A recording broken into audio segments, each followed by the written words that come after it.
وہ دیواروں کا معمار تھا، وہ سلطنتوں کا مالک تھا۔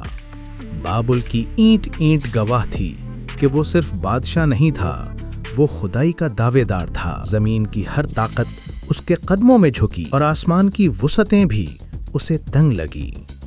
مگر ایک دن آیا، دنیا کا سب سے بڑا حکمران اپنی بنائی ہوئی طاقت کے اندر کسی ایسے عذاب کا قیدی بن گیا جسے آنکھ بھی نہیں دیکھ سکتے تھی۔ جس بادشاہ نے سورج کو پوجا، ستاروں سے مقابلہ کیا اور آگ کو اپنا فرمان بردار بنایا، اس کا انجام ایک ایسی مخلوق کے ہاتھ لکھا تھا جسے ایک چھوٹا بچہ بھی کچل سکتا تھا۔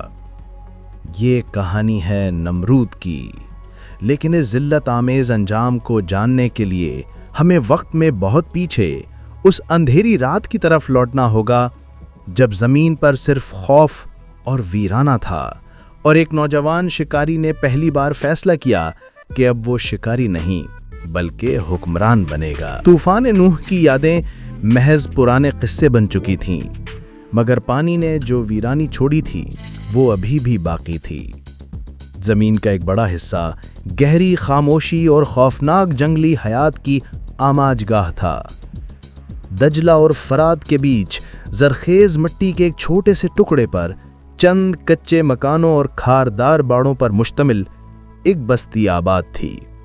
اسے ابھی کوئی نام نہیں دیا گیا تھا، یہ صرف بستی تھی جو ہر رات اپنے وجود کے لیے لڑتی تھی۔ آسمان پر کالک چھائی ہوئی تھی، بستی کے لکڑیوں کے الاؤ سے اٹھنے والا ہلکا دھواں اندھیرے کو کاٹ کر اوپر جا رہا تھا۔ لوگ سو رہے تھے یا شاید خوف کے مارے جاگ رہے تھے، کیونکہ جنگل کی آوازیں ان کے دلوں کو مٹھی میں دبوچے ہوئے تھیں۔ اچانک سکون ٹوٹا، دور سے آتی ہوئی ایک گہری گھرراہٹ نے خاموشی کو چیر ڈالا۔ یہ کسی عام درندے کی آواز نہیں تھی، اس میں قدیم طاقت اور بے پناہ بھوک کا احساس تھا۔ اگلے ہی لمحے لکڑیوں کے باڑوں کے ٹوٹنے کی آواز آئی، ایک چیخ اٹھی اور فوراً دب گئی۔ ایک دیو قامت پرانے زخموں سے بھرا ہوا جنگلی شیر بستی میں گھس چکا تھا۔ اس کی آنکھوں میں آگ بھری ہوئی تھی، وہ انسانوں کے خون کی بو سے پاگل ہو کر مرکز کی طرف بڑھا۔ بستی کے 50 سے زائد مرد جو محض پھٹے ہوئے چمڑے پہنے تھے اور ٹوٹے ہوئے نیزے پکڑے تھے، دم ساندھے ایک کونے میں دبک گئے۔ ان کے ہاتھ کانپ رہے تھے، انہیں معلوم تھا کہ وہ اس دیو ہیکل مخلوق کا مقابلہ نہیں کر سکتے۔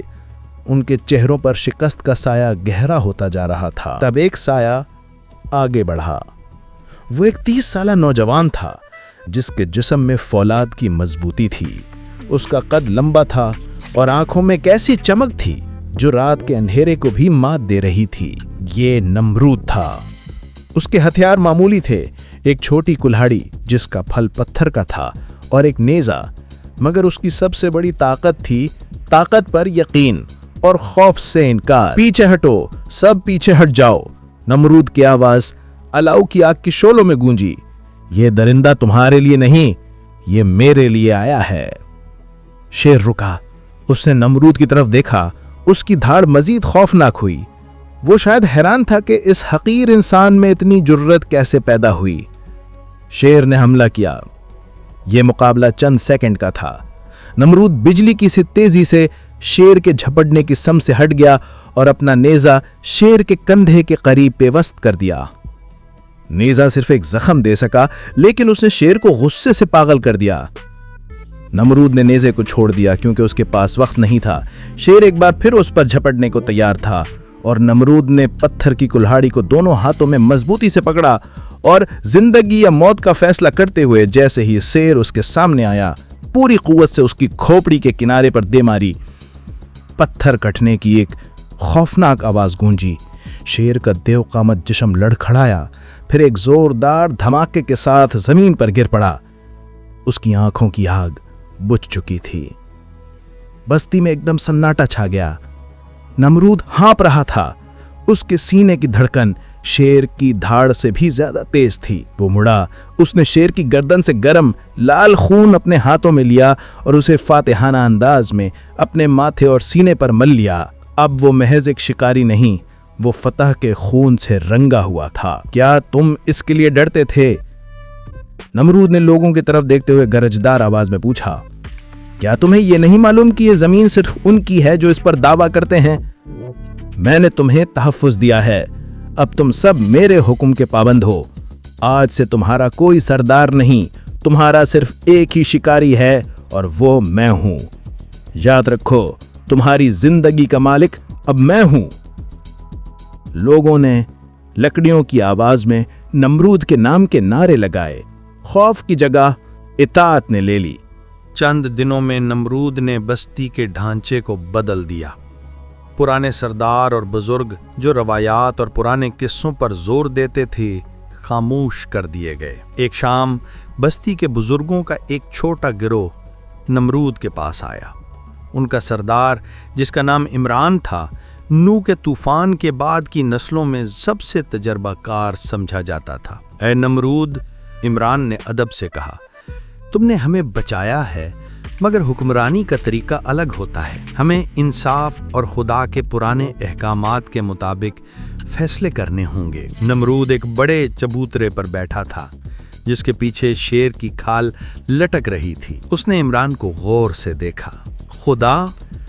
نمرود نے حقارت سے مسکرایا۔ جب شیر ہمارے باڑوں کو توڑ رہا تھا تو تمہارا خدا کہاں تھا عمران؟ جب بھوک اور جنگل کی وحشت ہمارے سروں پر تھی تو تم کس کے نام پر پناہ مانگ رہے تھے؟ اب یہاں نئے احکامات ہوں گے۔ نمرود نے اپنی پتھر کی کلہاڑی کو زمین پر زور سے مارا۔ پہلا حکم اطاعت، اب کوئی آزادی نہیں۔ اگر تم میرے حکم کو نہ مانو گے تو تمہاری کوئی حفاظت نہیں۔ دوسرا حکم طاقت، کمزوروں کو تحفظ ملے گا مگر وہ سخت ترین مشقت کریں گے۔ جو شکار نہیں کر سکتا یا زمین نہیں جوت سکتا وہ حکم دے بھی نہیں سکتا۔ عمران نے سر جھکا لیا۔ یہ ظالمانہ ہے، یہ ہمارے پرانے طریقوں کے خلاف ہے۔ نمرود نے اٹھ کر شیر کی کھال کی طرف اشارہ کیا۔ پرانے طریقے ہمیں اس شیر کا رزق بنا دیتے، اب میرا طریقہ ہے جو بقا کا طریقہ ہے۔ یہاں میں ہی انصاف ہوں اور میں ہی طاقت ہوں۔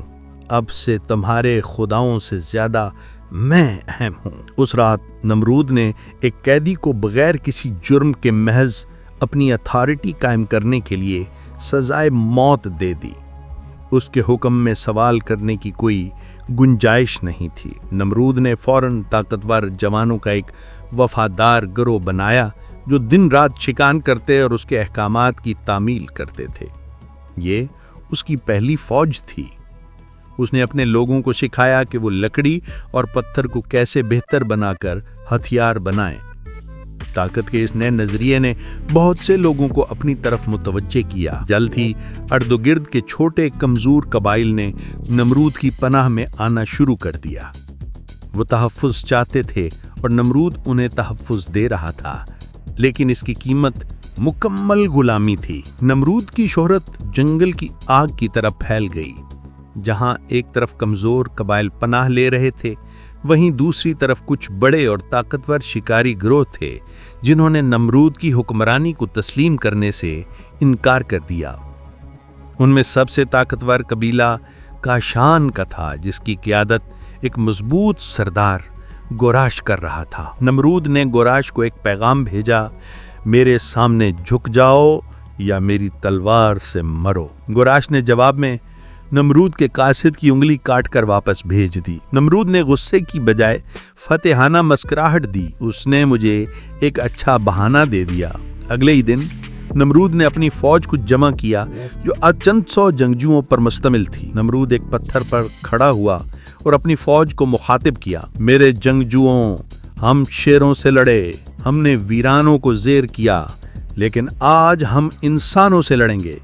اگر ہم جیتے تو صرف ایک بستی کے مالک نہیں ہوں گے، ہم ایک قوم بنیں گے۔ جنگ کاشان کی سرسبز و شاداب چراگاہوں پر لڑی گئی۔ گوراش کی فوج جنگل کی حکمت عملی کی ماہر تھی، لیکن نمرود کی فوج منظم، فولادی نظم و ضبط اور نمرود کی دیوانہ وار بہادری کی ماہر تھی۔ نمرود نے اپنی فوج کو چھوٹے متحرک دستوں میں تقسیم کیا۔ وہ خود مرکز میں رہ کر آگے سے لڑتا رہا۔ نمرود نے ایک خاص حملے میں گراش کو الگ تھلگ کر لیا۔ جنگ میں گراش نمرود کے سامنے تھا، دونوں کے ہاتھوں میں پتھر کی کلہاڑیاں تھیں، ان کی ٹکر سے چنگاریاں نکلیں۔ نمرود کی طاقت گراش سے زیادہ تھی۔ ایک زوردار جھٹکے میں نمرود نے گراش کے ہاتھ سے کلہاڑی گرا دی۔ بس! نمرود کی گرجدار آواز نے پورے جنگ کے میدان کو خاموش کر دیا۔ اس کی کلہاڑی گراش کی گردن پر رکھی تھی۔ نمرود نے جھکے ہوئے گراش سے پوچھا، اب کیا چاہتے ہو سردار؟ تمہاری طاقت ختم ہو گئی، تمہارے پاس صرف ایک راستہ ہے۔ گراش نے ہتھیار ڈال دیے۔ اس نے اپنے تمام سرداروں کو حکم دیا کہ وہ نمرود کے سامنے جھک جائیں۔ تم نے میرے علاقے جیت لیے، گراش نے تلخ لہجے میں کہا۔ تمہیں کیا چاہیے؟ سونا؟ قبیلے کی عورتیں؟ نمرود کی آنکھوں میں حقارت تھی۔ مجھے یہ حقیر چیزیں نہیں چاہیے، مجھے چاہیے تمہاری وفاداری اور تمہاری تلواریں۔ تم آج سے میرا بازو بنو گے، تمہاری طاقت اب میری طاقت ہوگی۔ اس فتح نے نمرود کو صرف ایک حکمران نہیں بلکہ ایک بادشاہ بنا دیا۔ تمام قبائل اس کے سامنے جھک گئے۔ نمرود نے اس علاقے کو نام دیا شنعار۔ فتوحات ختم ہونے کے بعد نمرود نے شکار اور جنگ سے اپنا ذہن ہٹا کر تخلیق کی طرف لگا دیا۔ اب وہ ایک فاتح نہیں بلکہ ایک معمار بننا چاہتا تھا۔ اس نے گراش اور اپنے نئے فوجی کمانڈروں کو بلایا۔ یہ زمینیں زرخیز ہیں، نمرود نے نقشے پر انگلی رکھتے ہوئے کہا، مگر ہماری طاقت ان کچے مکانوں میں قید ہے۔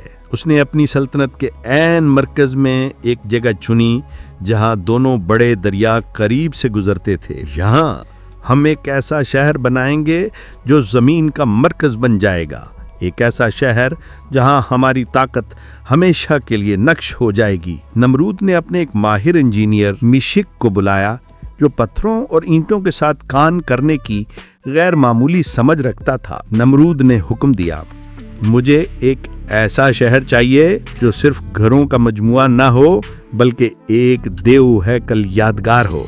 دیواریں اتنی اونچی ہوں کہ کوئی دشمن سوچ بھی نہ سکے اور اس کے اندر کے منظر اتنے شاندار ہوں کہ دیکھنے والے خداؤں کو بھول جائیں۔ مشک نے حیرت سے پوچھا، کیا ہم اس شہر کا نام رکھ سکتے ہیں؟ نمرود نے مسکرا کر اعلان کیا، اس کا نام بابل یعنی بیبلان ہوگا۔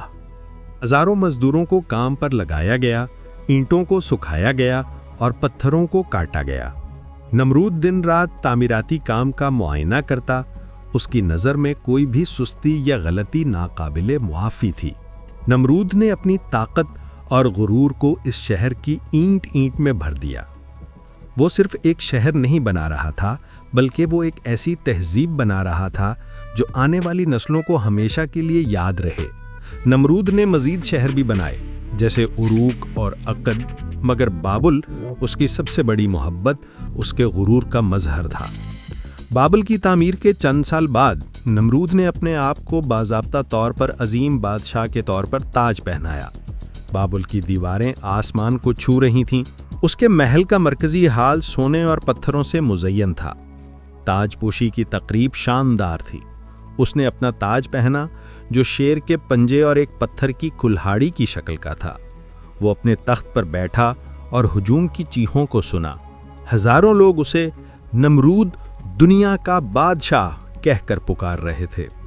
اس ہجوم میں ایک کونے میں نمرود کا پرانا مشیر عمران کھڑا تھا جس نے نمرود کی حکمرانی کو قبول کر لیا تھا۔ اس کے چہرے پر نہ خوشی تھی نہ خوف، صرف ایک گہرا غم تھا۔ رات کو نمرود اپنے محل کے سب سے اونچے مینار پر کھڑا تھا۔ بابل کا شہر نیچے ستاروں کی طرح جگمگا رہا تھا۔ یہ سب اس نے خود بنایا تھا۔ اس کے قریب کھڑے گراش نے تعریف کی کہ عظیم بادشاہ، آپ نے وہ کر دکھایا جو انسانوں کی تاریخ میں کبھی نہیں ہوا۔ آپ نے زمین کو فتح کر لیا ہے۔ نمرود نے گراش کو نظر انداز کرتے ہوئے آسمان کی طرف دیکھا۔ اس کی آنکھیں چمک رہی تھیں لیکن ان میں ایک خلا تھا۔ زمین، نمرود نے آہستہ سے کہا، زمین تو ایک حقیر چیز ہے۔ میں شیر کو شکست دے سکتا ہوں، میں دریاؤں کو قابو کر سکتا ہوں، میں انسانوں کو غلام بنا سکتا ہوں۔ اس نے اپنی مٹھی آسمان کی طرف بھینچ لی۔ اگر میرا اختیار یہاں ختم ہوتا ہے تو پھر میں مکمل بادشاہ نہیں ہوں۔ اس کی آواز میں جنون تھا۔ وہ مڑا اور میشک یعنی انجینئر کو بلانے کا حکم دیا۔